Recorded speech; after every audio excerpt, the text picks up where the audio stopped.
So a lot of Nigerians are still reacting over the death of Buhari. But before I allow you guys to listen and hear what Barrister Darlington have to say concerning Buhari, let's see some reactions. So this particular one is from Showore. Showore said, Muhammad Buhari slaughtered hundreds of men, women, and even children. He ordered soldiers of Nigerian army to open fire on peaceful NSAS protesters waving Nigeria flag. He disappeared Dadiita. He ordered the massacre of young Southeasterners. He branded them IPOP. He disobeyed court orders, destroyed the economy, and also ruled everything he touches. He now, because he is dead, some people with a selective memory want us to mourn or worship him. Shameful. No, we do not mourn tyrants. We remember their victims. So under this Showore post, like Nigerians are saying a lot of things, like bad things about Buhari. Some are saying that he will never rest in peace. Some are even complaining that because of Buhari, they lost their parents, they lost their father, they lost their mother. Like a lot of bad things concerning Buhari. You see all these politicians, they thought that their life is in their hands. They didn't know that anything can happen tomorrow. You see all these foolish ones that are doing their show that gra see if they know what is going to happen tomorrow. You see what they are saying about Buhari? What are you going to remember Buhari for, my people? Anyway, let me allow you guys to take a listen and hear what Barrister Darlington have to say. But the country is in mourning. We lost former president of Nigeria, Muhammadu Buhari. I want us to start from that and get your view on the shocking news that we had just a few minutes ago. In fact, this is very surprising because most of us, we didn't even know when he left Nigeria for medical treatment in the UK. Until this evening, when news came in that he's late, I was asking myself, we didn't know when he traveled for medical treatment. And for a man like that, he can't come up at the airport without any of the pressmen taking notice. We would have had that, look, Buhari have left Nigeria for UK, for medical, whatever. So for me, I am still doubting it. I am still doubting it because initially when his first medical treatment in the UK happened, it was shrouded in secrecy. So when it comes to Buhari's health, nobody knows exactly what is going on. Nobody have told us the truth. So me, I will be skeptical maybe until tomorrow when we start hearing from other sources and all that. Maybe we see pictures and all that. For me, I will be skeptical. I'm not telling the truth because the people handling him have not been able to tell us the truth about him. It was just recently that Shehu Garuba came to reveal some of the things he did to package Buhari's health, that he lied to Nigerians about Buhari's health. So I wouldn't be surprised if such a thing, maybe they are selling a doomie to us. Barrister, the family issued a statement signed by Garba Shehu saying that announcing the passing of the former president. So I think it's a real story. I don't think it's speculation anymore. Even as it true, Dr. Damages, maybe you don't know how things work out in Nigeria. You don't understand how things work here. Garba Shehu is not a family member. If such a thing happened, I was expecting the federal government of Nigeria to issue such a statement. As a former president, the presidency of Nigeria should be the one to issue such a statement. Garba Shehu have lied to us before. So what makes you think I will believe him now? Is he a Buhari son? Is he from their family? These are issues. I am telling you based on the lies they told us before about Buhari's health. And all right, with the politics going on now, anything can happen. Dr. Damages, anything can happen in Nigeria. Whatever is coming out from Buhari'S now, I will take it with a pinch of salt. That's what I'm saying. All right, Barrister, I hear you. We are going to let our audience also join us because we are getting information from different sources. One of them is telling us that Shetima, the vice president, was actually sent to London to go and bring back the body of the former president. There are reports here that Tinubu probably, when he left Brazil, that he stopped by London to see Buhari before coming back last night. So there are so many stories connected to this that we are going to touch on. But what do you think about his legacy? When they come body, there's no need rushing into it. When they come back with the body, okay, and we now understand that it is Buhari's body, we can take it off from there. All right. What about his legacy as a leader? He was head of state twice, one as a military guy and the other time as elected official. What do you make of that? If you're asking for legacy, I don't think Buhari left a very good legacy for Nigeria. I don't think so. The records are there. Anybody can come and package all the lies, but the facts speaks for itself. In law, we said reg ipso locutor. That means the fact speaks for itself. It will be difficult for anybody to come and rewrite Buhari's history, because from the time he became NNPC, what do I call it, chairman of NNPC, he was the first one. From that time till now, the oil industry have been going into turmoil. I was thinking that with a Buhari, who we are told is a no-nonsense man, is Mr. Integrity, would have cleaned up NNPC, because that is our cash cow. But that place is the heaven of corruption in Nigeria, as I talk to you today. That place has never seen the light of day since Buhari became the first NNPC chairman. And something happened while he was there. There was a $2.8 billion that was missing from that same institution. I was thinking that Buhari would help us to get that money. But while investigation was going on to find out who took that money to Midland Bank in the US, Shagari's government was overthrown. And who inherited that government? Buhari. And since that time, nobody talked about that money up to today. So when people come and they are packaging him, telling us he's Mr. Integrity, in fact, he's holier than God, I was just shaking my head. His administration, everybody in the whole world knows what went down under his administration. For 8 years, Dr. Damages, for 8 years, Buhari messed up this country to the extent that his own party are now regretting bringing him to power. APC have been crying and lamenting on what Buhari did to our treasury, to our economy. So, is there anyhow you can now package or repackage it? What will you say that Buhari brought to us? We didn't have peace under his regime. We didn't have good economy. Nothing should show for his administration. Nothing.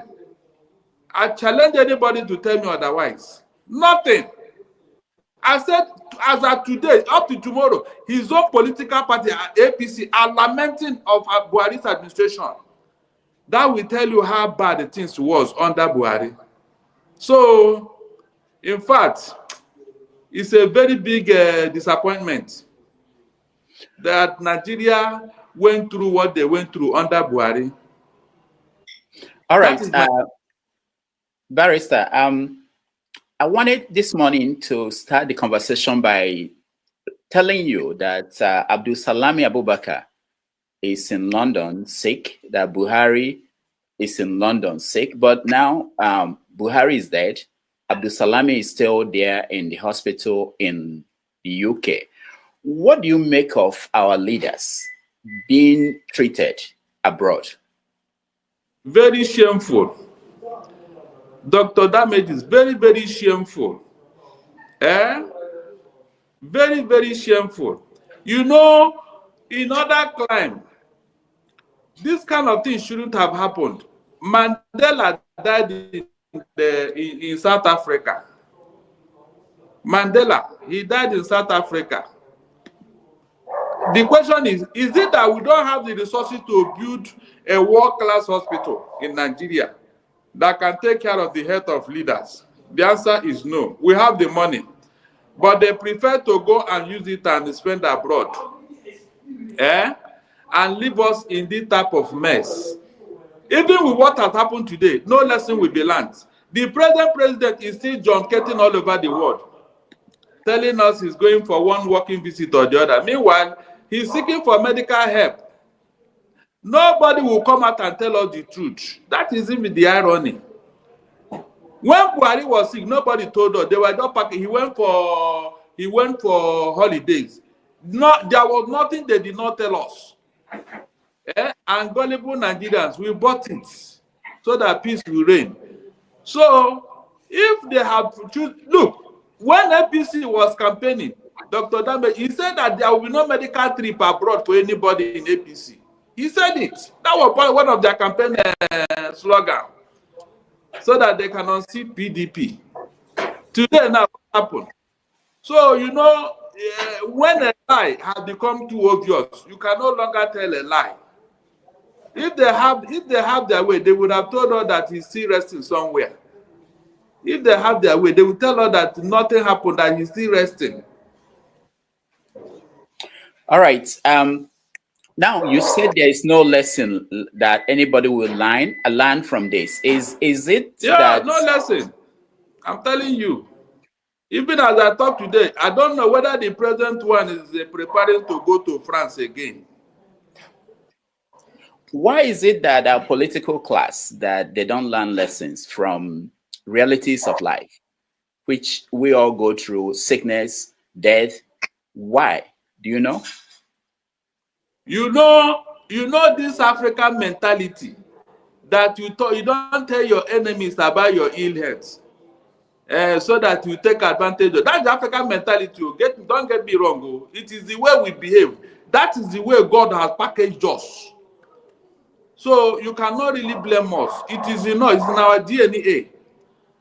Leaders in Africa, they don't reveal anything until it has become so obvious that they can't hide it any longer. They don't know that when they say this thing, people will have to pray. You know, you pray for the good of your president. But when they don't tell you anything, what will you pray for? So you can see that it has become the norm in Africa.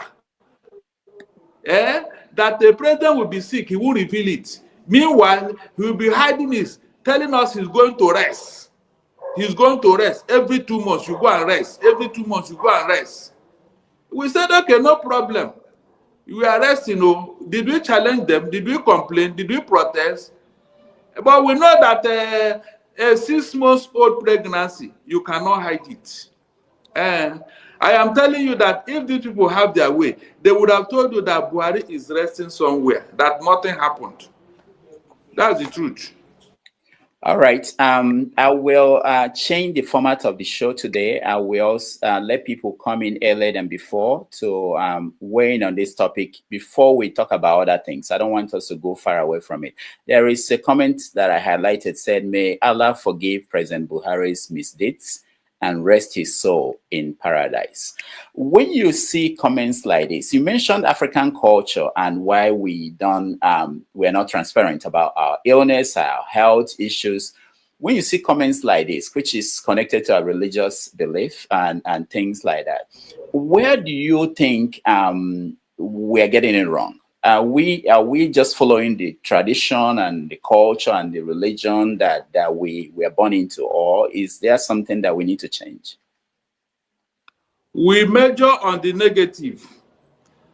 They will tell you it is African culture, but this culture is on the negative side. When you say you want to copy democracy, you want to copy good governance from the Western world, why don't you copy everything? Joe Biden, you and I know his health condition today. Even though he had left office, Joe Biden, former American president. Everybody in the whole world in America, they know his health condition today. But in Nigeria, you can see. I said we don't even know when Buhari left Nigeria for medical help. We didn't know. Nobody reported it. That is how secretive these people can be. And is it not an embarrassment that you just woke up and you hear that your president, who you believe is still resting in his house in Daura, is already late in UK? Now look at that. So whatever anybody is saying now, they owe us an apology. All the people that packaged Buhari and told all the lies on his behalf, they owe Nigerians apology. Because they just believe that we don't matter. We are not necessary. Why should they tell us we are not human beings? That's the impression they have created. In the Western world where you are, my brother, can this type of thing happen? Meanwhile, they are being treated with taxpayers' money. That is even the irony. You are spending my money and you don't want to tell me what you are spending it for. Is it fair?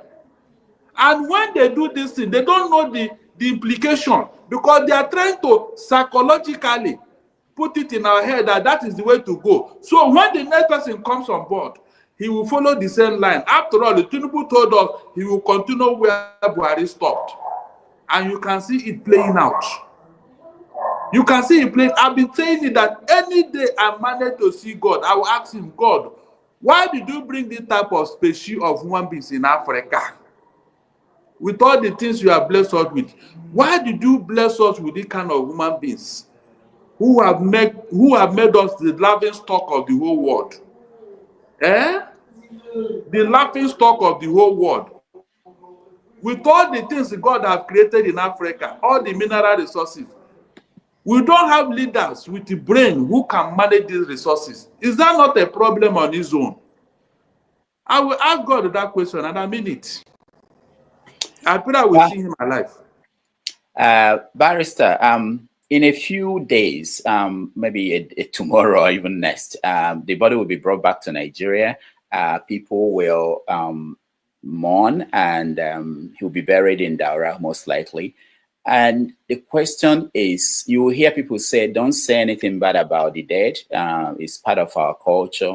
We should not, the dead is dead, let him rest. How do you react to that?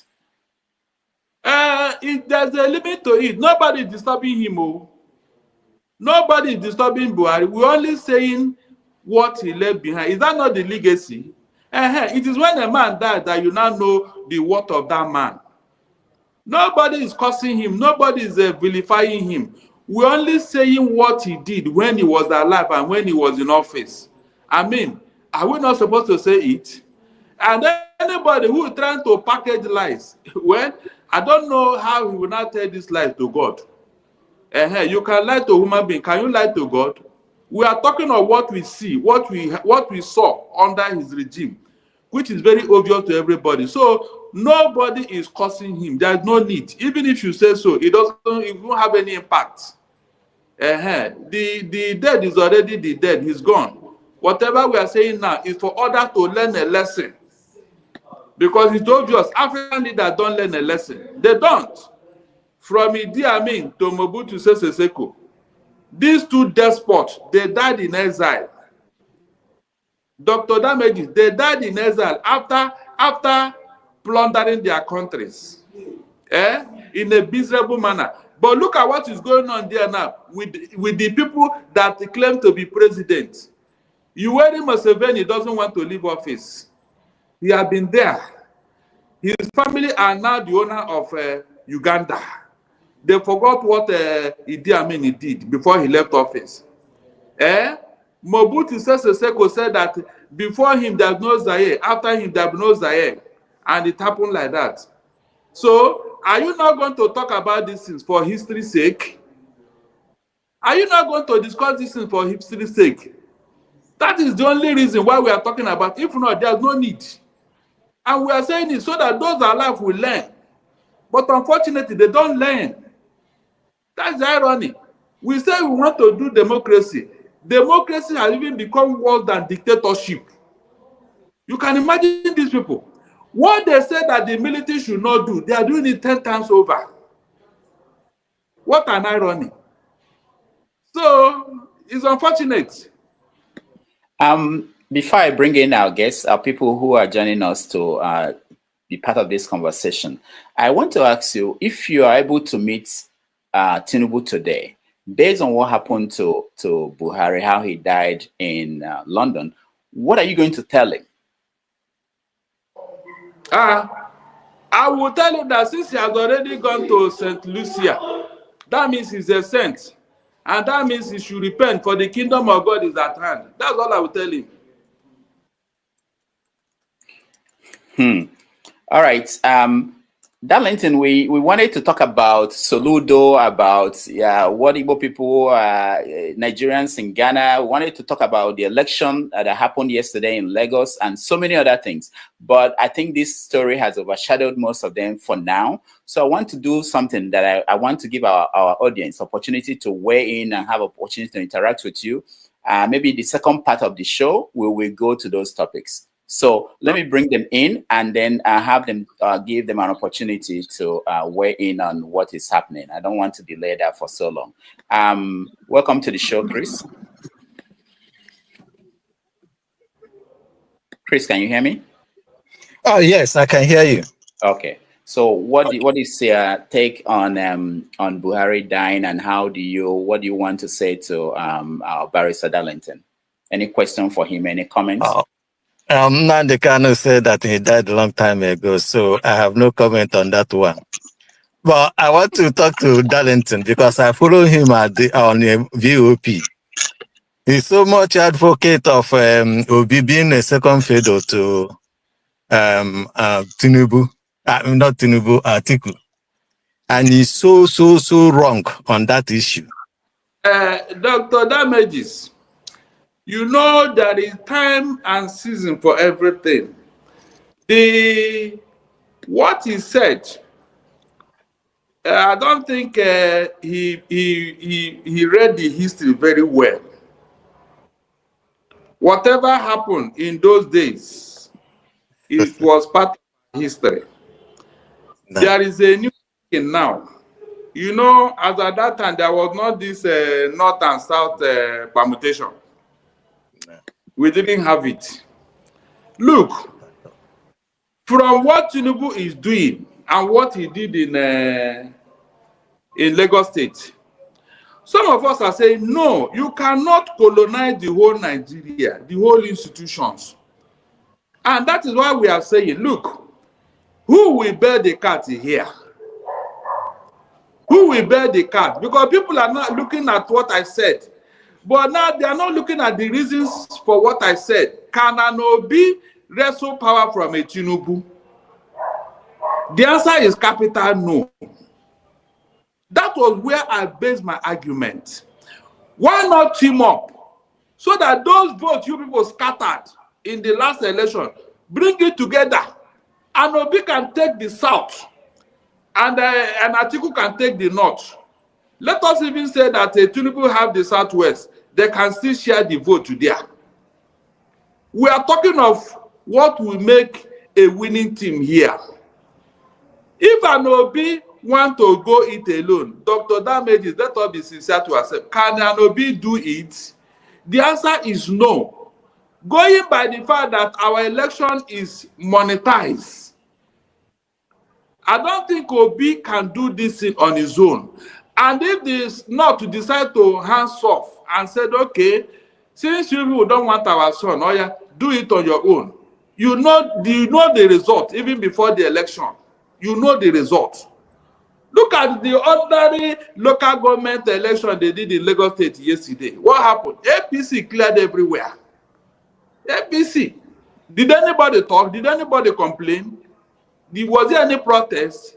It ended like that. But I know if Tinubu tried to rig an election where a northerner won, in fact, there will be problem for him.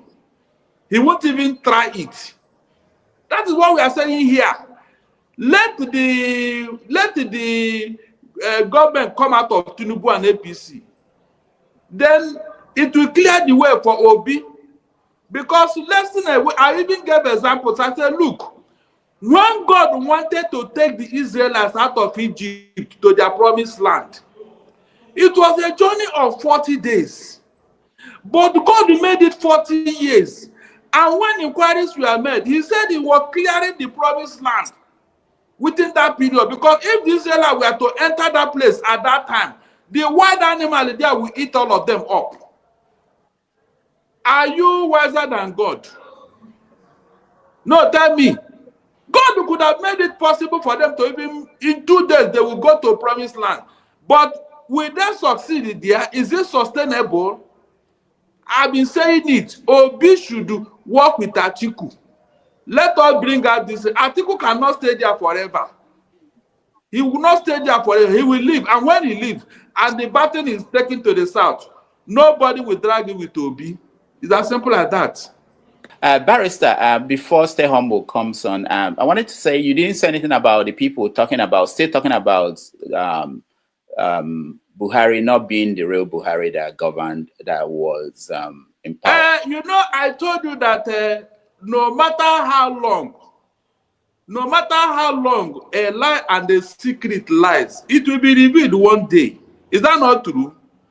Now that he's late, I am sure people like Garba Shehu and all the other people who knew what happened, including that first IG, Idris. He was the first person they called when there was problem in UK. They did not even allow his wife to see him for over 3 months. Everything was in secrecy.